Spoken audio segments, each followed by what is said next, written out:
மாவீரன் Napoleon அவர்கள் போரில் தோற்கடிக்கப்பட்டு அவர் ஒரு தனித்தீவில் சிறை வைக்கப்படுறார். அவர் ஒரு அரசர் என்கிற காரணத்தினாலும் மாவீரன் என்கிற காரணத்தினாலும் அவரை சந்திக்கிறதுக்கு நிறைய பேர் வர்றாங்க.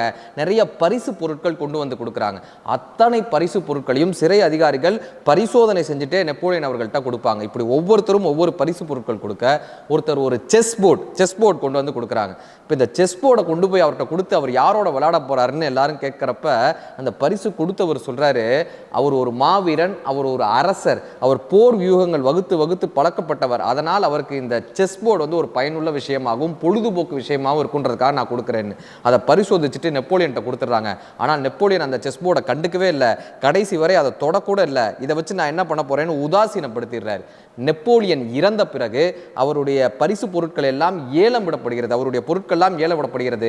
இந்த செஸ் போர்டு அதிக விலை கொடுத்து வாங்கப்பட்டு அது ஆராய்வுக்கு உட்படுத்தப்படுகிறது. அதற்குள் அந்த நெப்போலியன் அந்த தீவிலிருந்து சிறையிலிருந்து தப்பிப்பதற்கான வரைபடம் உள்ளே ஒளித்து வைக்கப்பட்டிருந்தது. வாய்ப்புகள் நமக்கு எங்கிருந்து வரும் என்று நமக்கு தெரியவே தெரியாது.